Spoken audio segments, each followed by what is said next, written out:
جاریہ مالیاتی سال کے 4 مہینوں میں ریاست کی آمدنی 74,955 کروڑ تک پہنچ گئی ہے۔ بجٹ میں تخمینہ کیا گیا جملہ آمدنی 2,84,837 کروڑ روپے میں یہ 26.32% ہے۔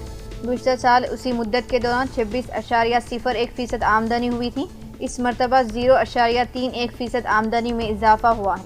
اس سلسلے میں سی اے جی نے ریاست کی آمدنی اور اخراجات پر جولائی کی رپورٹ جاری کی۔ اس میں یہ انکشاف ہوا ہے کہ اپریل سے جولائی تک 74,955 کروڑ روپے جمع ہوئے ہیں۔ اس میں ریاستی حکومت کے حاصل کیے گئے قرض کے ذریعے 24,670 کروڑ روپے جمع ہوئے۔ حکومت نے بجٹ میں تجویز کردہ 54,009 کروڑ روپے میں جولائی تک 45.68% یعنی 24,670 کروڑ روپے قرض حاصل کیا۔ اس کے علاوہ ٹیکس کی شکل میں 48,145 کروڑ، نان ٹیکس کے ذریعے 1,334 کروڑ روپے وصول ہوئے۔ مرکز کے گرانٹس کنٹریبیوشن کے ذریعے 790 کروڑ روپے وصول ہوئے۔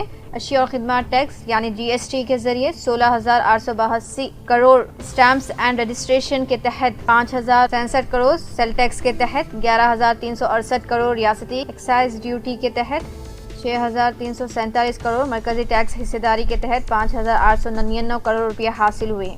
جولائی تک تمام مد کے تحت 68,823 کروڑ روپے وصول ہوئے ہیں۔ اس میں اسکیمات کے لیے 24,176 کروڑ روپے، سود کی ادائیگی کے لیے 9,355 کروڑ روپے، ملازمین کی تنخواہوں پر 15,961 کروڑ روپے، پنشن کے لیے 6,150 کروڑ، سبسڈی کے لیے 7,191 کروڑ روپے خرچ کیے گئے۔ تلنگانہ میں بارشوں کے دوران 98 تالابوں اور 73 کنٹوں کو نقصان پہنچنے کی نشاندہی کی گئی ہے۔ محکمہ آبپاشی کے عہدیداروں نے بتایا کہ ان کے علاوہ مختلف اضلاع میں مزید ایسے 100 تالابوں اور 40 کنٹوں کی نشاندہی کی گئی جنہیں معمولی نقصان ہوا ہے۔ آبپاشی ماہرین کے مطابق مذکورہ تالابوں اور کنٹوں کی فوری مرمت کے لیے 5 کروڑ 73 لاکھ روپے درکار ہے۔ ذرائع کے مطابق حکومت سے جن تالابوں اور کنٹوں کو نقصان پہنچا ہے ان کی فوری عارضی مرمت کی ہدایت جاری کی گئی ہے، جبکہ ان تالابوں اور کنٹوں کی مستقل مرمت کے لیے جو تخمینہ اندازی کی گئی ہے اس کے مطابق 55 کروڑ 74 لاکھ روپے درکار ہیں۔ جن تالابوں اور کنٹوں کو نقصان پہنچا ہے ان کی فوری مرمت کے لیے 1 کروڑ 6 لاکھ کی لاگت سے مرمتی کاموں کا آغاز کر دیا گیا۔ ان رقومات کے ذریعے 29 کنٹوں کی مرمت کی جا رہی ہے۔ عہدیداروں کے مطابق تلنگانہ کے جن علاقوں میں تالاب اور کنٹوں کو نقصان پہنچا ان میں گجویل، کاماریڈی، محبوب نگر اور سنگاریڈی شامل ہیں، جہاں سب سے زیادہ تالاب اور کنٹے متاثر ہوئے۔ ملوگو، عادل آباد، سوریا پیٹ، ونپرتی میں بھی کئی تالابوں اور کنٹوں کو نقصان توثیق ہوئی ہے۔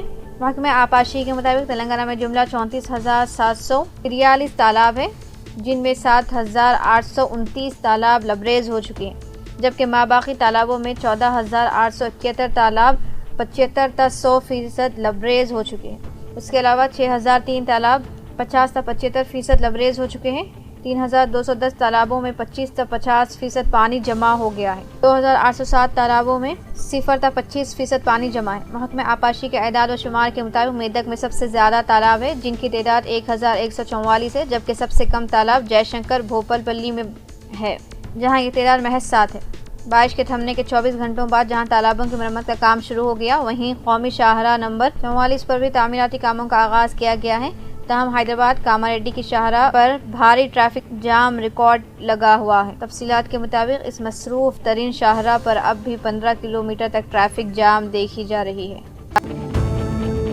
موسی ندی کے بہاؤ میں تیز پانی کا بہاؤ ریکارڈ کیا جانے لگا ہے۔ شہر کے درمیان سے بہنے والی موسی ندی میں حمایت ساگر اور عثمان ساگر سے خارج پانی کی مقدار میں اضافے کے نتیجے میں بہاؤ میں تیزی پیدا ہونے لگی۔ محکمہ آب ثانی نے عثمان ساگر کے 8 دروازوں کو کھول کر موسی ندی میں پانی چھوڑنے اقدامات کیے جائے۔ حمایت ساگر کے 3 دروازے کھول کر پانی خارج کیا جانے لگا ہے۔ عہدیداروں نے بتایا کہ حمایت ساگر کے 3 دروازوں کو کھول کر 2,300 کیوسک پانی کی نکاسی کی جا رہی ہے، جبکہ عثمان ساگر کے 8 دروازے کھول کر 4,100 کیوسک پانی کے اخراج کو یقینی بنایا جا رہا ہے۔ تلنگانہ میں 22 سے بیشتر ذخائر آب میں پہنچنے والے پانی کے سبب ذخائر آب کی سطح میں اضافہ ریکارڈ کیا جانے لگا ہے، اور اسی طرح جڑواں ذخائر آب حمایت ساگر و عثمان ساگر میں بھی پانی کی سطح میں اضافے پر قابو پانے محکمہ آب ثانی سے موسی ندی میں پانی چھوڑا جا رہا ہے۔ موسی ندی میں پانی چھوڑنے کے بعد بلدیہ کی جانب سے روڈ موسی کے کنارے آباد بستیوں کے مکینوں کی چوکسی کا مشورہ دیتے کہا جا رہا ہے کہ وہ ندی کے بہاؤ میں تیزی کے سبب کنارے نہ رہیں اور احتیاطاً محفوظ مقامات کو منتقل ہو جائے تاکہ کسی قسم کا نقصان نہ ہو، عہدیداروں نے بتایا کہ دونوں ذخائر آب میں پانی کی آمد اور جمع ہونے کا سلسلہ جاری ہے اور سطح آب کا جائزہ لینے کے بعد پانی کا اخراج بند کرنے کے متعلق فیصلہ کیا جائے گا۔ شہر میں موجود حسین ساگر جھیل کی سطح آب میں اضافے پر بلدیہ حیدرآباد کے عہدیداروں نے بتایا کہ حسین ساگر کی سطح میں اضافہ ہو رہا ہے اور پانی کے اخراج کا سلسلہ جاری ہے۔ راجہ سنگھ نے کہا کہ وہ آزاد رکن اسمبلی کی حیثیت سے اسمبلی میں شرکت کریں گے اور عوامی مسائل کو ایوان میں اٹھائیں گے۔ انہوں نے آج میڈیا سے بات کرتے ہوئے کہا کہ بی جے پی سے مستعفی ہو جانے کے بعد وہ آزاد ہو گئے ہیں۔ ماضی میں کسی بھی مسئلے پر بات کرنے پارٹی اعلیٰ قائدین کے احکامات کی ضرورت تھی۔ اسمبلی کا اجلاس ختم ہونے تک انہیں وقت بھی نہیں ملتا تھا۔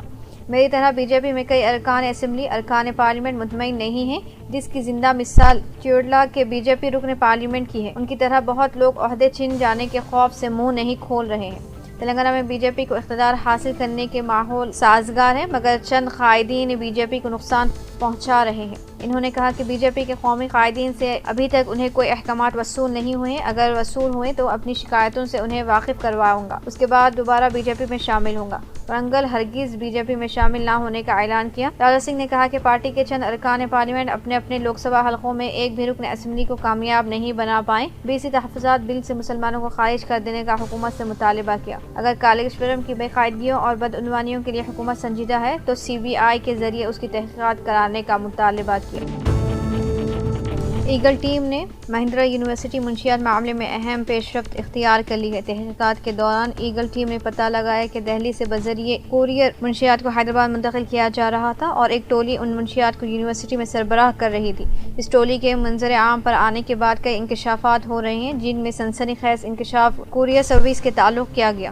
موثوق ذرائع کے مطابق، جس کے باضابطہ سرکاری طور پر توثیق نہیں کی گئی، بتایا گیا کہ 100 کوریئر ایجنسیوں کے ذریعے گزشتہ 2 سال کے دوران 100 کروڑ مالیاتی منشیات کو منتقل کیا گیا۔ ان کوریئر ایجنسیوں کو ایگل ٹیم نے اپنے دائرے میں لے لیا ہے۔ دہلی سے حیدرآباد منتقل کیے جا رہے ہیں۔ اس ریاکٹ کی جڑ تک پہنچنے میں ایگل ٹیم جٹ گئی ہے۔ جہاں تک مہندرا یونیورسٹی منشیات کا معاملہ ہے، پولیس نے پتہ لگایا کہ دہلی سے حیدرآباد منشیات منتقلی کے بعد یونیورسٹی کے طلباء کو ڈکشنری کے ذریعے منشیات سربراہ کی جا رہی تھی۔ آکسفورڈ کی ڈکشنری میں منشیات کو رکھ دیا جاتا اور طلباء تک یہ ڈکشنری پہنچائی جاتی۔ پولیس ان تمام طلباء سے پوچھ تاچھ کر رہی ہے جو ٹیسٹ میں منشیات کا استعمال کرتے ہوئے مثبت ثابت ہوئے، اور اس ٹولی کے مزید تعلقات اور نیٹ ورک کی جانچ کی جا رہی ہے۔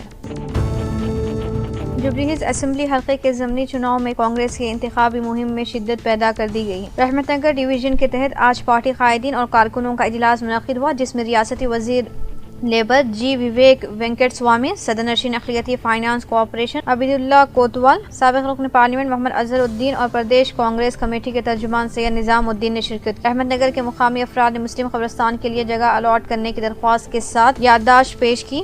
کانگریس قائدین نے تیقن دلایا کہ اس سلسلے میں چیف منسٹر سے نمائندگی کرتے ہوئے مسلم قبرستان کے لیے اراضی الاٹ کی جائے گی۔ اجلاس میں سینکڑوں کی تعداد میں مقامی افراد نے شرکت کی اور اپنے مسائل سے واقف کرایا۔ رحمت نگر کے مقامی مسلمان طویل عرصے سے مسلم قبرستان کے لیے اراضی الاٹ کرنے کی مانگ کر رہے ہیں۔ عبیداللہ کوتوال نے اس مسئلے کی یکسوئی کا تیقن دیا اور کہا کہ ریونت ریڈی کی زیر قیادت کانگریس حکومت عوامی مسائل کی یکسوئی میں سنجیدہ ہے۔ انہوں نے کہا کہ اقلیتی فائنانس کارپوریشن کے ذریعے غریب اور مستحق خاندانوں کی معاشی ترقی کے لیے اسکیمات متعارف کی گئی ہیں۔ ریاستی وزیر وویک وینکٹ سوامی نے عوام سے اپیل کی کہ وہ کانگریس پارٹی کو ضمنی چناؤ میں بھاری اکثریت سے کامیاب بنائیں تاکہ علاقے کی ترقی ہو سکے۔ چیف منسٹر ریونت ریڈی نے اسکولوں سے لے کر یونیورسٹیز تک ہر تعلیمی ادارے میں بہتر تدریس کی ہدایت دی اور کہا کہ معیار تعلیم کو مزید بہتر بنانے کے لیے اقدامات کیے جائیں۔